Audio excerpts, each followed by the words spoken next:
Il y a environ 4 ans, les organisations de la société civile et l'ONG Amnesty International ont attiré l'attention de l'opinion sur la présence des enfants et les femmes enceintes sur le site minier artisanaux dans la ville de Kolwezi dans un rapport intitulé « Voilà pourquoi on meurt ». Déclaration ayant contraint les utilisateurs finaux de ce minerai à émettre des réserves sur son achat. Depuis lors, plusieurs actions de toutes les parties prenantes ont contribué à l'amélioration de la situation sur terrain.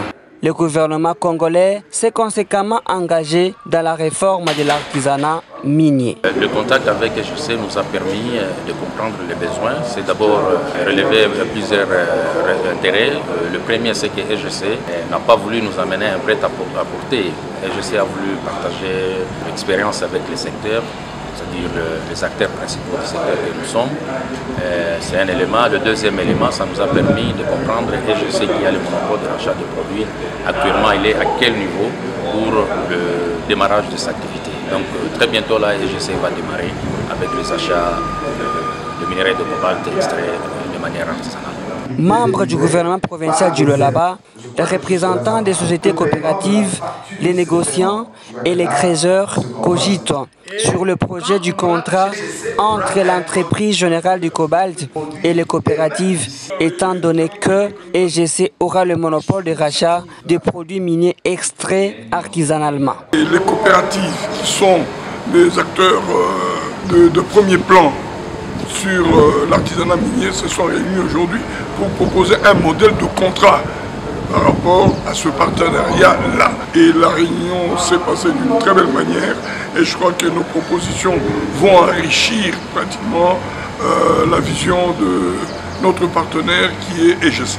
Dans le but d'assainir le secteur minier artisanal, le gouvernement provincial du Lualaba a investi près de 37 millions de dollars américains dans une œuvre monumentale, le fameux centre de négoce, qui sera géré par l'entreprise générale de cobalt EGC. Aujourd'hui, les créateurs veulent y voir clair. Mawazo ya EGC ko ya mzuri, lakini mazea. Chez Saba Créateur, on insiste plus mazea. Parce que leo hii tunatumia permis ya benyewe, alors tunaomba de grâce EGC a trouvé que mazea il était te permettre pour que naye auze into normalement. La EGC vient de trouver une solution à ce problème-là, c'est-à-dire la société a décidé de nous accompagner dans la découverture sur toutes les EA qu'on va lui présenter. Et ça, c'est un tournant décisif. Lorsque les artisanaux sont accompagnés dans une découverture, je crois que la production devient aisée.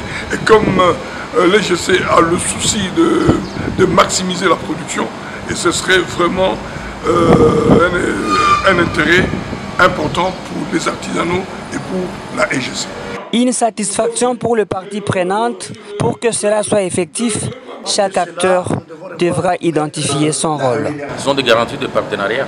C'est-à-dire, quand EGC est venu, il ne vient pas seulement avec le monopole, le rachat bien sûr, mais il vient avec tous les moyens, tous les sens de partenariat. C'est la raison pour laquelle EGC n'a pas voulu nous présenter un contrat déjà préconçu. EGC a voulu partager les expériences ensemble, qu'on fasse un contrat gagnant-gagnant. Voilà, c'est une garantie. C'est le contrat qui est une garantie. Non, normalement, la loi elle est claire. Moi, je crois que c'est une anarchie. Logiquement, un Chinois n'a pas le droit d'entrer dans un puits, dans une carrière d'exploitation artisanale. La loi le dit clairement. Mais c'est souvent le torpillage par nous-mêmes, les Congolais, de notre propre loi, qui fait qu'ils sont présents. Or, leur présence diminue la force de nos négociants.